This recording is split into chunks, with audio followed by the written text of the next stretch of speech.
Motherhood is all-consuming. Having babies, nursing, feeling the fear of loving someone that much. And there's this baby on your chest and boom, your entire life has changed. It's a privilege of being your child's safest space and watching your heart walk around outside of your body. The truth is, I can be having the best time being a mum 1 minute, and then the next I'm questioning all my life choices. I'm Lo Mansfield, your host of the Lo and Behold podcast. Mama of 4 littles, former labor and postpartum RN, CLC, and your new best friend in the messy middle space of all the choices you are making in pregnancy, birth, and motherhood.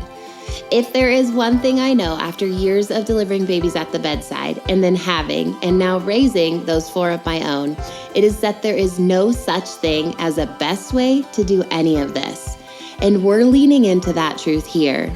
With a mix of real life and what the textbook says, expert insights, and practical applications, each week we're making our way towards stories that we participate in, stories that we are honest about, and stories that are ours.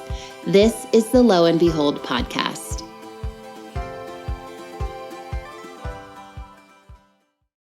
I am back this episode with another birth story for you. And if you were here with me in that first episode, you know that I used that episode as a chance to share my own first birth story and kind of give you an idea of who I am, where I'm coming from, where this passion came from, right? What my story is, what's brought me to this place. And while my first birth story doesn't tell you, exactly who I am, I don't think our births define who we are. They can still be a pretty integral part of who we are.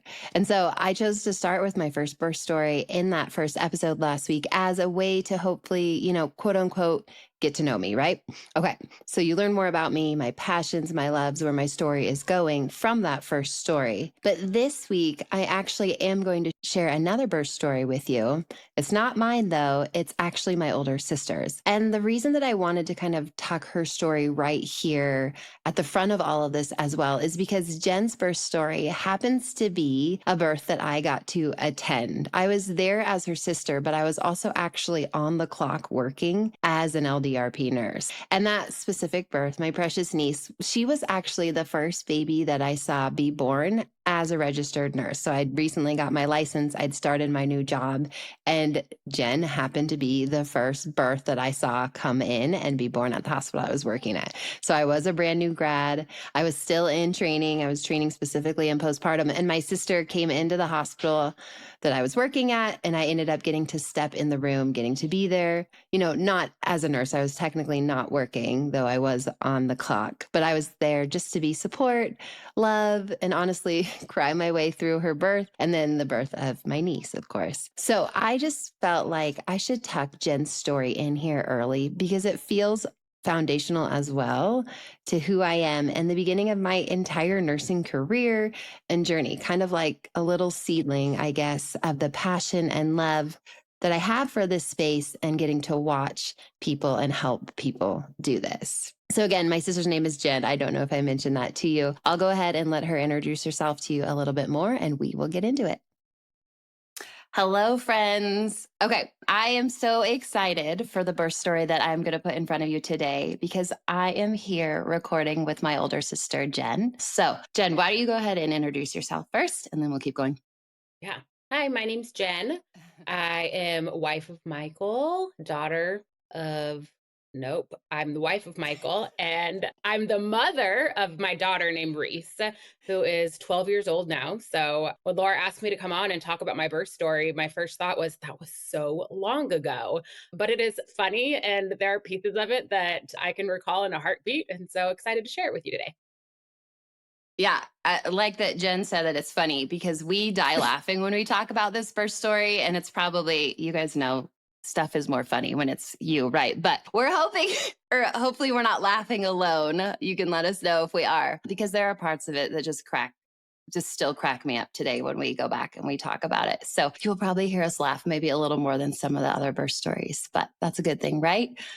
Okay, so let's just get started at the beginning. Jenn, just tell us about pregnancy, wanting to get pregnant, all of that jazz. Yeah.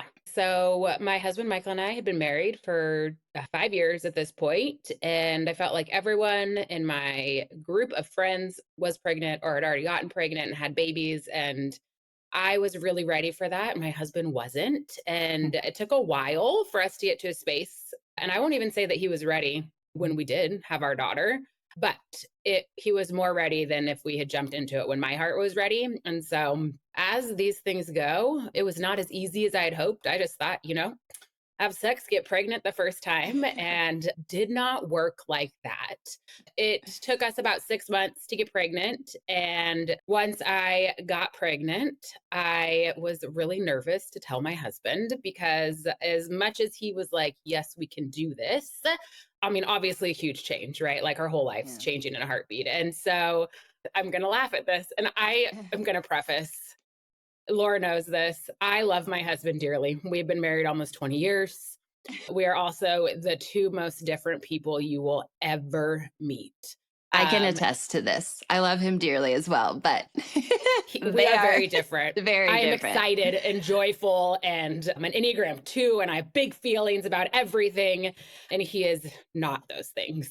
So got a positive pregnancy test, was so excited.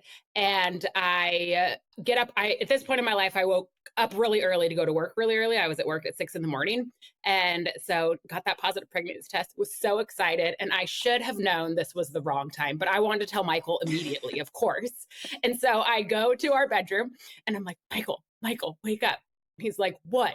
And I'm like, look, we're pregnant. And I swear to God, I kid you not, he would verify if he was here. He looked at me and he said, can we talk about this later? And he rolled over and went back to bed. And I was like, I was so angry, but also like, my husband is well into his 40s and he could sleep until 11 o'clock on any given Saturday still. Like I should have known that like an early morning conversation that should have been met with so much joy for me just was not going to land for him. So I left that pregnancy test on his counter next to his toothbrush and I went to work and, got home, had some hurt feelings, worked through it, made a baby.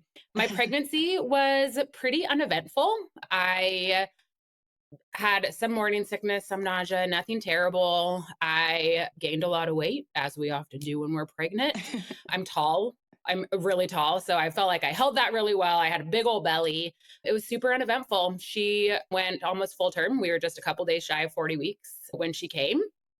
And yeah, when it was time for her to come, you just can't prepare, right? You read the books, you take the classes, you listen to the things, and then you drive to the hospital and like your whole world changes just like that.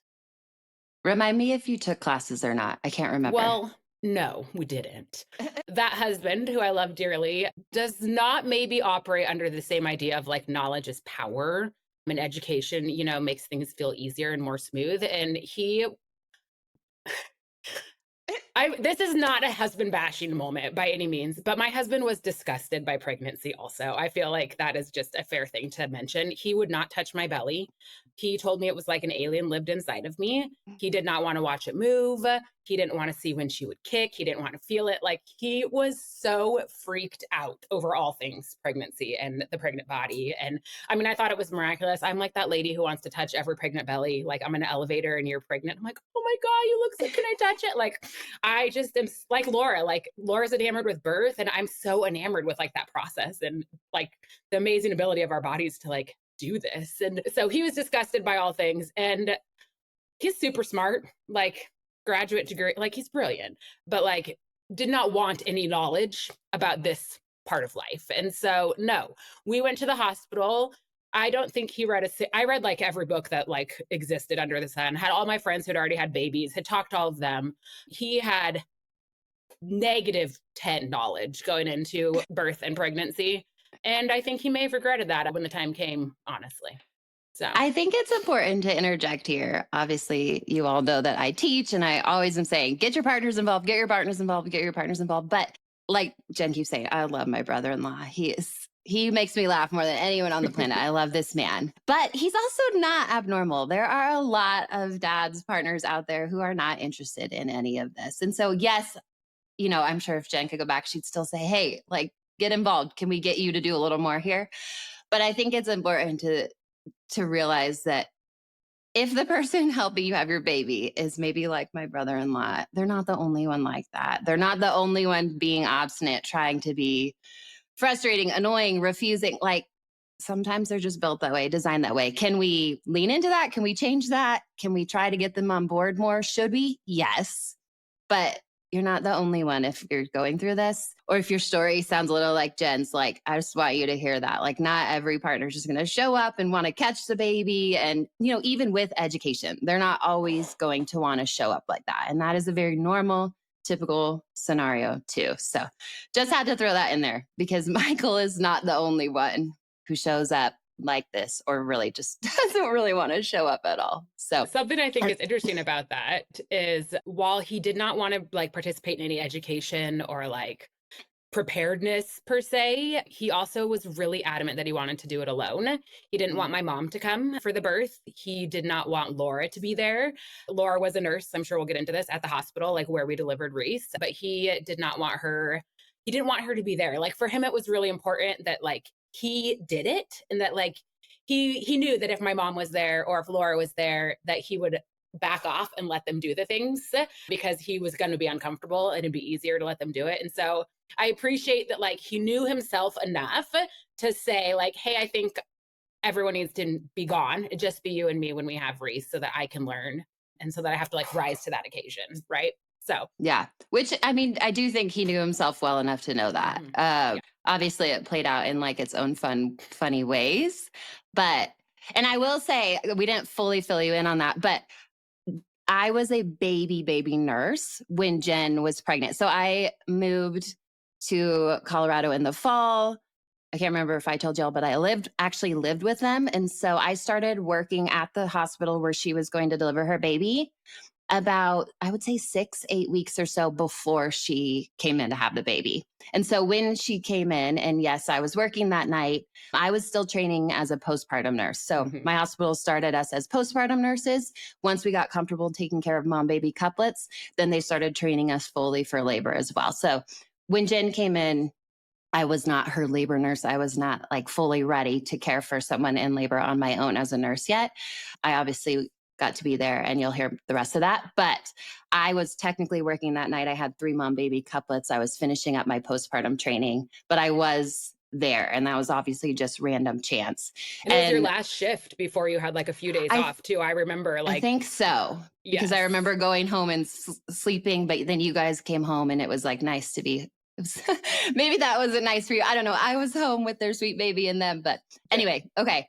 So yes, that brings us up to basically the hospital labor starting or what happened. I'm sure you can remember some of those pre-details too of getting to the hospital and why. Yes. I think one of the things that I remember most vividly is the drive we took to the hospital from our house, which was like, I don't even know, 5 minutes max. But there was this very clear feeling to Michael and I that like this was the last time it was going to just be us. And that gives me goosebumps still. And that almost makes me want to cry. But I just remember this very vivid, like, oh, we've had a good run of Michael and Jenn. And now we're about to be like Michael, Jenn, and Reese, like a family. And there was just something super surreal about like that drive. It was dark. It was nighttime. When we got to the hospital, it was like right post dinner. And there was just this sweet moment of him and I in the car driving to the hospital and being like, this is the last time it'll ever just be you and I. So that's just one of those things that has like stuck with me, 12 years later, I still can like go right back to that scene. So we get to the hospital, and I guess I went to triage earlier in the day because I was like, it's a long time ago. I was wondering if you were going to remember this part, because I remember bleeding this part. a little bit. And so we went to triage. They like monitored me or whatever and was like, contractions weren't really happening. I wasn't dilated at all, maybe a 1. And they were like, nah, you're like, go home, rest, like not time yet, And I was like, okay. And so I didn't go home because I had stuff to do. I planned on going to work the next morning. And so went to Costco, did some grocery shopping, and then came home and made a pot of soup. And then I started bleeding pretty significantly. And so I called like the triage department again, and they were like, why don't you go ahead and come on in now? Like, this is something we want to monitor. And so that is how we ended up like coming back to the hospital. Is that right? Yeah, I was at work. So it must have been like 7, 8, 9. Like, I think, because I remember you texting and saying, hey, I'm coming back in. Yep. After you'd spoken to the triage nurse or whoever. So. Yeah. So we get to the hospital, they put us in a room, but again, I still wasn't really dilated or anything. And like wasn't really feeling contractions. Like I felt fine. I was just bleeding pretty significantly. And so they told us to get a good night's sleep. They gave me Ambien to sleep, Yeah. I think. And they were like, get some sleep. And in the morning, we will start Pitocin, see if we can get contractions going and deliver this baby. So that's like, whatever. Laura's there. She worked nights. So like you pretty much just came into your shift. So you were there and she popped in and said hi. Michael's trying to sleep. My husband loves sleep so much. So he's like on the crinkly bed, that they pull out, the little couch bed. And we are lying there. It's the middle of the night and my water breaks. And it was the loudest sound I've ever heard in my life. It sounded like a gunshot. And I know some people like, you don't hear anything. Mine like exploded and my husband shot up out of bed and his eyes were like big as saucers. And he's like, what was that? And I was like, oh, I think my water just broke. And he was like, okay. And he like runs out of our little room out into the hallway. And thankfully Laura was like sitting at the desk charting or something. And Laura, do you want to tell this part? Because I love when you tell what he looked like when he came out. I just still remember his face. And obviously when it's family, you probably like memorialize that memory even more. But his eyes were like saucers. And actually I've seen a lot of dads come out of rooms looking like that.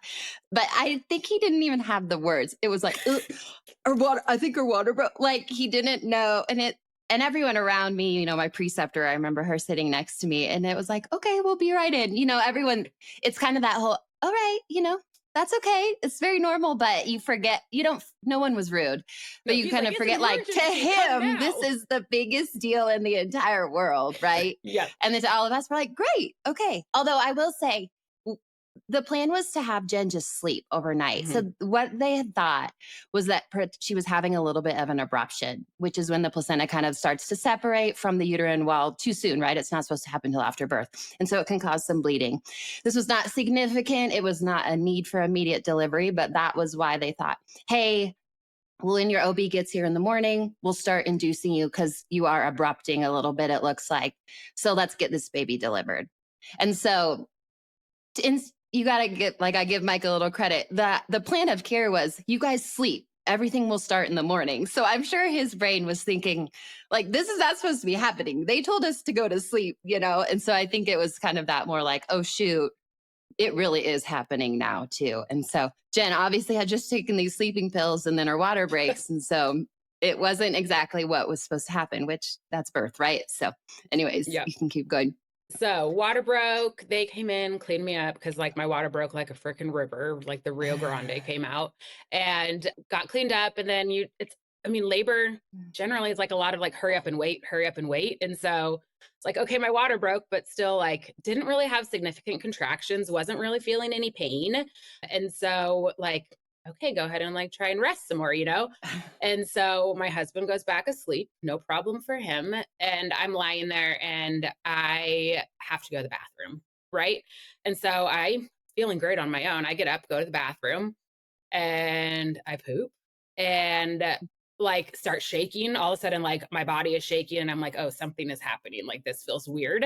So I call the nurse and she's like, you're not supposed to go to the bath. Like I wasn't supposed to go poop on my own, whatever. All these things that I didn't take any birth classes. I just was taking care of my business. And so that was like my transition. And like from that moment on, it was the most like, to me, it was so rapid fire and so quick. Like I went from no contractions, feeling 100% fine really, to being like, oh, we're going to have a baby, like this is really happening. So I had wanted an epidural, and I'll say again, I'm old and I had my baby a long time ago. And like, I didn't have like a real birth plan. Like most people now going with like a birth plan and you've got your music and you've got your things. I had none of that. Like we had no plan. I just wanted to have a baby. I was just going to have a baby, She didn't even have a name. We didn't even know what we were going to name her. And so I wasn't like tied fast and loose to like not having an epidural or having an epidural or delivering in a bathtub or standing. Like I didn't care. I had no plan. And so I was like, that's why there's nurse. They're going to tell me what to do. And I'm just going to do what they tell me. Right.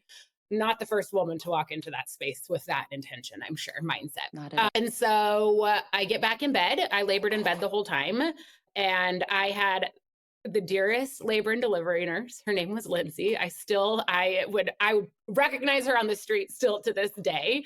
And she was going to be like my Sherpa, like guiding me through contractions and like, this is where it's going to get good, guys. How to breathe. Because literally, I didn't take Lamaze classes. I don't think they call them that anymore, but whatever you guys call them now. That's what my brain remembers them as. My sister knows so much about what I do, guys. You know, I only had one baby also. I didn't get a lot of practice at this. And so it like at this point. Well, you got an epidural. Oh yeah. Oh my God. I did. So I got an epidural.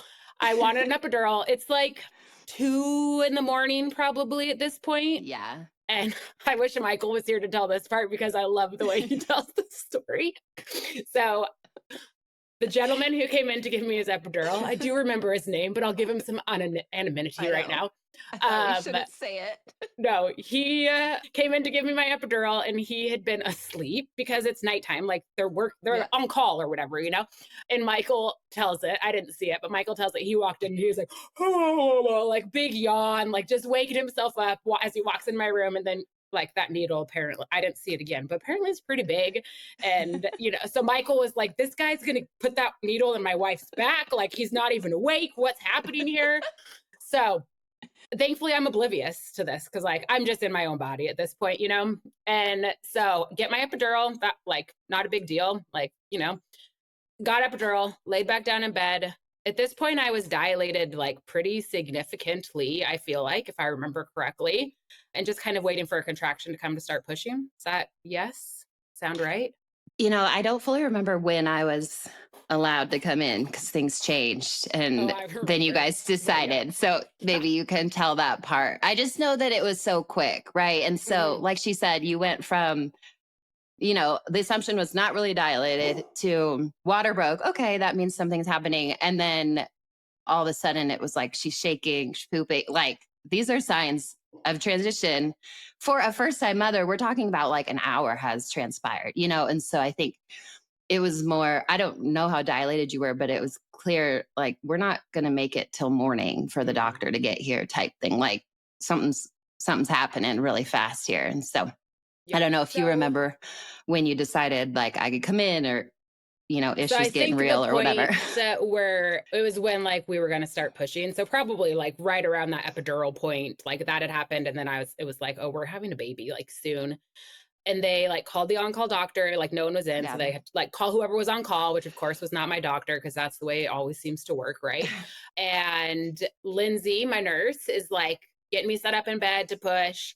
And, you know, like they pull your knees up like this again, very like OG style birth, I feel like pull your knees up to your chest and your husband holds one. And I think that is when my husband was like, actually didn't sign up for this. I'm out. Can Laura come in and help us out here? Note for the audience, she's throwing up peace signs because her husband peaced out. Bye. Yeah.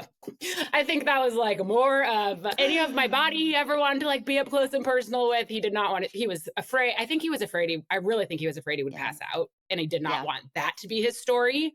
And so at this point, I'm like, yes, Laura, like Laura can come in. Cause they were like really respectful of our privacy. Like Laura wasn't my nurse. They knew she was my sister, but like, it was my choice. Like, did I want her to be part of our story? And if so, she was like, she wasn't working because there's, I'm sure some legalities or whatever around that. Like she came in just to be like she was like my support person because my husband was not able to be my support person at that point. And so it comes time to push. And I don't understand how to breathe. We're going to laugh a lot here. I could not everything's happening so fast and you feel panicky and like all this is changing in your body and people are talking to you and there's so much going on around you. And so I don't even know if I can remember how to do it now, to be really honest with you, but Lindsay's telling me how to breathe, like the hold in a breath and then push, like bear down and push, right? And I was like, okay, I'm like shaking my head, like, yes, I understand, I got it. And then she'd be like, okay, contraction, you know, take a big breath and push. And I would take a breathe. I'd take a big breath in and then I wouldn't hold it. I'd blow it out like horse lips. Like that's literally like what I remember. They'd be like, Jen, you hold your breath and push. Do you understand? And I'd be like, yeah, I get it. She's like, okay, push. And I breathe in. Big breath and I just blow it all out like over and over. And I swear, I'm sure Lindsay was like, what? Like I was out of my mind. I just didn't know. But here's actually the funny part too, is there's the type of pushing that's coach pushing, guided pushing, like what you're talking about, like hold your breath, and push and bear down. And there actually is the other, which is what you were doing. Not, I would say you weren't doing it effectively, but it's like breathing your baby down. Now, could you have gotten to there where you were, like that's what, if we're teaching that type of breathing, it's like, no, you breathe them out. You actually do, like horse lips breathing is it's a real breathing style. Look at you were. So I think it's funny because at the time it was hilarious. I feel like even in that moment, you somehow knew that you weren't doing anything effective, but you also were doing a breathing pushing style that a lot of people want to try, is this like down breathing. I think you didn't know all the nuance. You hadn't practiced, whatever. No. So it was just comical because you just thought, I'm doing great, aren't I? And everyone was like, well, nothing's really going on. Isn't it funny how our bodies know? Like even with no, like, yes. Even if it wasn't what I was supposed to do, or like what Lindsay was coaching me to do, like my body on some level knew like that this will make it happen. Like breathe during this contraction. Yeah. Even if the technique was questionable. It was good. So I've got Laura on one knee, I've got Lindsay on the other knee, and my husband is hovering really kind of like in the hallway outside the door. And I remember the charge nurse, I cannot remember her name. It was my preceptor. Yeah, your preceptor. Yeah. And I vividly remember her grabbing Michael and like pushing him into the room and be like, your daughter is going to be born. Like you need to get in there. And he was like ahead of the bed guy. Like he's back here. He doesn't want to be down here. But so like she pushed him in, and I'm glad he did. Like he would have stayed out there until the bitter end, but he got her in, or she got him in there. And honestly, I had a really easy delivery. I had like 3 real pushes, and Reese was born. She was 8 pounds, 1 ounce, really beautiful cone head. She came out like fast and furious, not a lot of time, I think, in the birth canal. Like, so everything just like, whoosh, she came out so quick. And Michael did not want to catch her. Michael did not catch her. And they did ask him to cut the umbilical cord, which I do believe he ended up doing, but not without like great dismay. I think he would have chosen not to, but perhaps he felt a little pressure, which good for him. So he did cut her umbilical cord. Now 12 years later, I've been like, oh, don't cut that umbilical cord. Let her stay here for an hour. But we didn't know those things then. And so cut the cord, then you're all of a sudden you're a family of 3. Like we had talked, like just in like a breath, you go from Jenn and Michael to like, oh, like there's 3 of us now.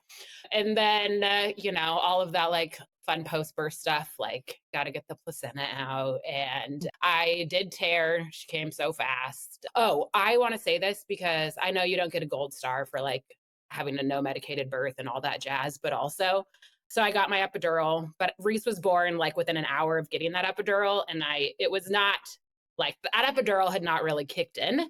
So like when she went to stitch me up, I so clearly remember her like going to stitch my tear and being like, I can feel that. And the doctor saying, no, you can't. You had an epidural. And I was like, yes, I can. Like I can feel that. And so then they had to, is it Novocaine? It's the same as a dentist. Probably lidocaine. That's what we were using. Yeah.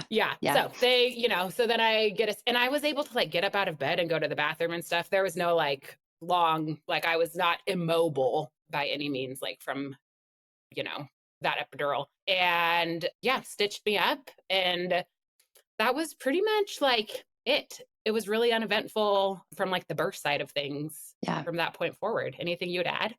Yeah. Well, I just think a lot about our mom there's 3 of us girls. I have a younger sister as well. We have a younger sister as well. And my mom had babies very well, if that's the right vocabulary to use. She had massive babies. We were all almost 10 pounds. And I say that especially because she was like 5'4", right? And so she was a very tiny person, but she had all of us unmedicated, really fast, like in theory, easy labors. But I mean, they did a number on her too. And, she had episiotomies and all of that, like they did back in the 80s. But I felt like Jenn was the first of us to have kids. And I felt like, looking back, reflecting, thinking your birth was probably similar to mom's, right? Like for whatever reason, you had genetics like mom, where your body was just made to birth babies. Now, I do think your placental abruption, they can often, the body's like, hey, let's have this baby. There's something going on. So there was probably a little bit of that going on. But for a first birth to move that fast, that quickly, I mean, that's faster than normal. So if anything, if you were like outside of normal, it would be that it went so darn fast, which I think is a really good thing for us to know. Typically, first babies don't come that fast, but we do need to be prepared for what are we going to do if it goes that quick, or what choices do we want to make, or like, what if I don't have 6 hours of contractions before I decide about my epidural, you know? And so I think if anything, for you, it was almost nice though that you didn't have this big, massive plan in your head, because your body was like, no time for that. We're just having this baby. So it's such a weird, funky balance of these are the ways I hope it will go. These are the way the book says it'll go. These are the ways it went because my body was in charge, you know? So I just remember thinking like, ooh, Jen's built to have babies like mom is. At the time, our mom was still alive. So it felt like, yeah, like, okay, you've got whatever mom's got in there, because you just popped that 8.5-pound baby out like pretty darn easily, all things considered. Totally. So I would agree with that. And I look back now and like women talk about contractions and how painful they are. I couldn't tell you what a contraction felt like. It always so like, I don't remember like a pain like that, the belly getting rock hard, like my body wanted to push. Oh, I remember the doctor wasn't here yet and they told me not to push yet. Like, wait, there's no doctor, like don't push. And like, when your body is ready to push and expel that baby, like there was no, like, you could cross my legs all you want. Like my body is doing, like, I don't have to tell my body to push. Like this was happening. And I was, I mean, the doctor wasn't even gowned up. She was like in a sweatshirt and. Well, she was sleeping too. So they come in and put that blue gown on, but she was still in her sweatshirt. I remember who it was. Remember. We'll withhold her name as well. But she seemed grumpy too. Sorry, I woke you up for my 3 a.m. delivery, grumpy. But wasn't planning on it either. She was a couple days early. But that's true what you said though. Like we laugh about how, quote unquote, badly you were breathing, but your body just kind of was delivering your baby, which is a real thing. There's that fetal ejection reflex. There's some different Ferguson reflex, these things that kick in, and you can't stop those. And obviously clinically, a lot of times we say, hey, hang on, the provider's not here. But I mean, I don't really love that in general. And also you can't, like your body was going to pop that baby girl out no matter what. Nature. We gave you Ambien. We weren't planning on it. Like, doesn't matter, it was going to happen, which is awesome. I mean, it's actually really beautiful to see all that happening underneath, the clinical part or whatever else was going on. So, okay. What about going into postpartum? Any little things about, breastfeeding for the first time or postpartum, that kind of stuff? Breastfeeding, again, like no classes. I'm thankful I had Laura as like a L&D nurse who had like some experience and like you had some education more than I did as a nurse. And I was the one who they just gave a baby to. And, but breastfeeding was really important to me, something that I really like looked forward to and wanted to do. And so I feel like my milk was slow to come in. I remember this, but my boobs were huge when they did. I was so engorged. They were so big and so painful. And then Reese, I feel like she took to nursing pretty easy. It was painful. Like, I'm sure our latch wasn't perfect in the beginning. I can remember like getting terrible scabs like on my nipples. So painful. My toes still curl right this minute. Like thinking of like that first latch. It was like it was a challenging like start. And I remember like the lactation consultant came in and like tried, they try to help and teach you and gave us some pointers. Cause again, I had no like education beforehand, except for like what I had read, but I'm really grateful we were able to nurse until she quit. She quit on me at 14 months and I was so sad. But she was really distracted nurser. And she finally just was like, I'm too busy. I don't want to do this anymore. And so she was done just like that one day, like no pomp and circumstance. She just decided I'm not doing this anymore. But that was fine. Postpartum, I worked full time before we had Reese. And so I had, 90 days of FMLA or whatever post her birth. And so my husband works in college athletics. He pretty much has our whole marriage. And I, of course, got pregnant and had a baby during football season, which is by far the busiest time of the year for him work-wise. And he also was not super comfortable, like with a newborn baby or a baby period, actually. And it makes me think back. There's this picture of him. It's like they gave her a bath, right after you have him. And there's this picture of him holding her. I know you know it. And he's holding her like so far away from his body. It's like not cradled against his chest. He's got her in his arms and he looks so young, number one. It was a long time ago, and so like scared, but also like the sweetest look at his face too, as he like held his little daughter, but also like no idea like what to do or how to do any of it. And so he was supposed to be off of work for a week, but he ended up wanting to go back to work like on day 3 after we got home, because he was like, I'm bored, there's nothing for me to do here, like I just would rather go to work, which tracks for like our whole life. So he went back to work and he actually did, I think, do you remember when we left? So originally he wanted like a week of just us at home without my mom. And you were going to stay at Kelvin's, I think, to like give us that time. Actually, I remember you were not going to stay at home. And he just, I think it was like the first day we were at home. He's like, so your mom can come if you want. Like, it'd be okay if she comes now. And so my mom came like that next day or whatever. And so that first little bit, like there wasn't this like super romantic, like just becoming a family at home moments, like staying in bed together and whatever. Yeah. Like, no, oh, this is good. We've already established that my husband really like sleep is really important to him. And like, I understand that. And so I make sure to like protect that for him. Right. So I had this beautiful cradle that had belonged to us as a child that my dad had repainted for us, like refinished it and painted it. And it lived in our bedroom right next to the bed, because I didn't want to co-sleep, but I wanted her close, and that first night was really easy. We only stayed in the hospital for one day. We like came home the next day. They're pretty sleepy. Like they're not really awake and like ready to be in the world yet, And so the first night was like, oh, not too bad. Noisy, like mucusy noisy, like just their breathing is loud and stuff, but like not like crying all night. We weren't up a bunch. I was like, well, this is not so bad. And then like she woke up like night 2, 3. And I think it was either the second or the third night that Michael was like, she can't stay in our room anymore. And I was like, what? And he was like, she's too noisy and I can't sleep. Like the baby, like you have to put her in the nursery at night. And so we did that, which like looking back, I wish I'd held a firmer boundary and been like, hi, my body is like in significant recovery. Also, I exclusively breastfed in the beginning. So like there wasn't anything for him to do. And so I should have been like, you can go sleep in the guest room, but like the baby's going to stay here with me. But I didn't do that. So Reese moved into her nursery at like 2 days old.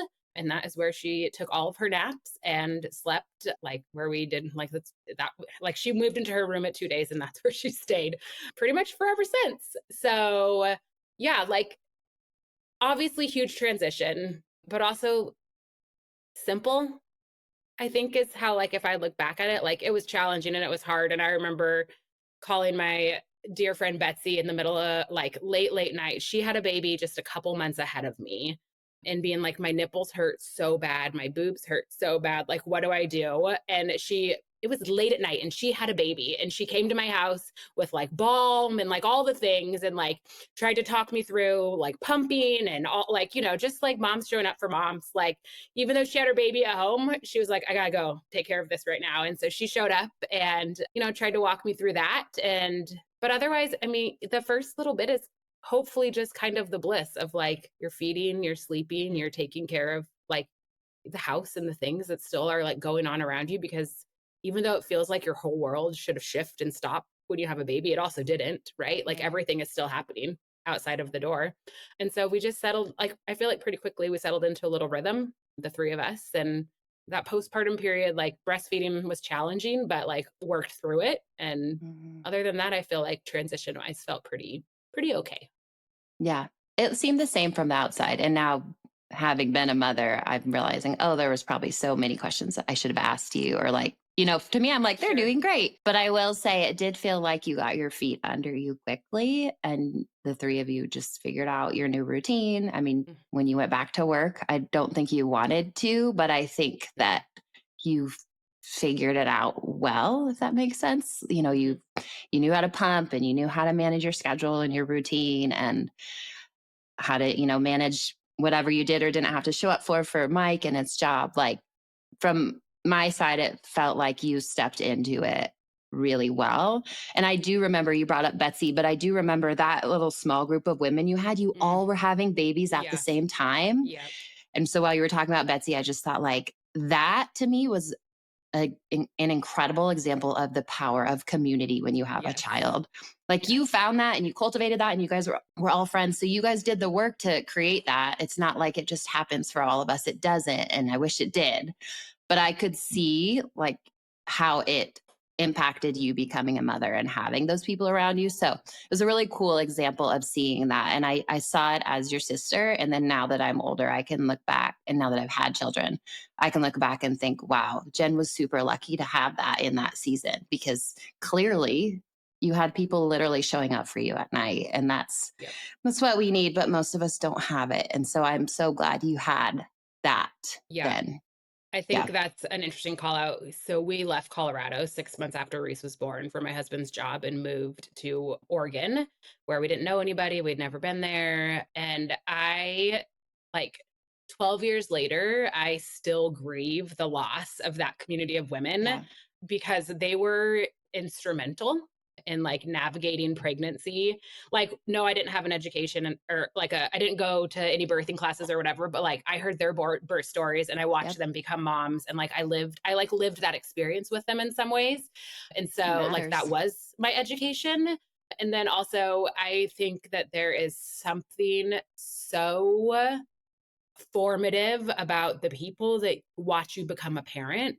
Like I talked about in the very beginning, that car ride when it was like, this is the last time it's us, Michael, like we're a family after this. And it was same for those people. Like they knew us as Michael and Jenn, and then they knew us as like a family, and they got to see that transition and that change in both of us and in our relationship. And when we moved away from those friends, that like group of people, I grieved it for a really long time. And I think I worked we've lived in 6 states since then. And like, I've tried to recreate that on some level every time, but like, there was something about the experience of having a baby with them that like formed a relationship that's different than like knowing my preschooler and building a relationship with us. And I still am like really close to one of them, and we still talk. And Betsy, I love her dearly. And she is still like a huge part of my life, even though there is distance that still separates us. But there's just something so formative and beautiful about the relationships that get to see your transition into like motherhood and parenthood. They're special. Yeah, for sure. They are. All right. That was perfect. Thanks. I love hearing that story. I could hear it over and over and over again. And I love those friends for you. I loved seeing them show up for you. It's really, it's what I wish everybody had going into what you were going into at that point. So, okay, total topic switch, but I like to ask everyone this. I didn't warn you because I don't want to warn people. Tell me one thing, the first thing that comes into your brain right now, the one thing that's like sparking joy for you in your life. Big, small, Diet Coke, trash, books you're reading, anything.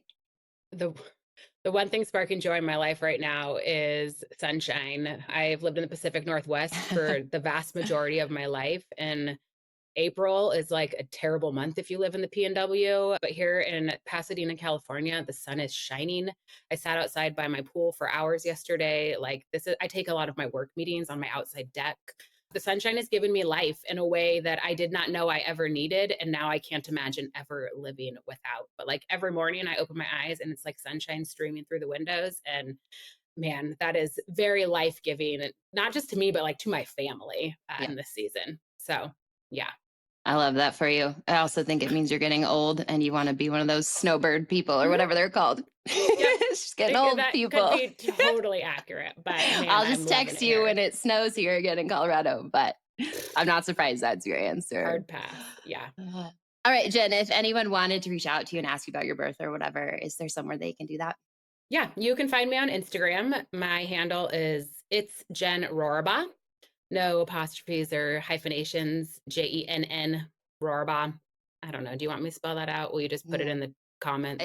I'll put it in the show notes for you guys too. But, you can find me on Instagram. I will tell you my profile is private because like this cool thing that happened is my daughter hit middle school this year and all of a sudden all her middle school friends were like creeping on my Instagram and I didn't like it. And so I made it private to keep the middle schoolers out, but you are welcome to follow me if you want. I share a lot about motherhood. I post pretty regularly, a lot about motherhood, what we're cooking, how we're making it through the day. And you'll see a lot of sunshine because really it is life-giving to me here. And I spend a lot of time soaking it up. So yeah. And we'll probably bring her back on to talk about having middle schoolers because she's the one who's teaching me what to do with all of my kids because she's a few years ahead of me. So guys, anyways. Babies don't keep. And man, I know everyone tells you that. And if I could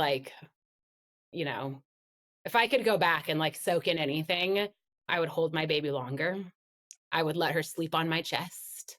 It would not have ruined her sleep habits.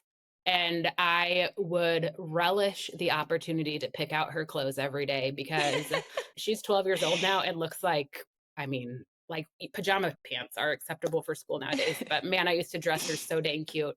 But really, if I could bottle up and keep any age, it's age 4 and 5. To me, that was the most magical season of parenting ever. Middle school is magical and fun and also really wicked hard. But man, age 4 and 5 is like the magic sauce for sure. So okay, well, thanks for making me cry right at the end. Yeah. Love you. Love you too. Thanks for having me. Jen. Bye. Yep. Bye.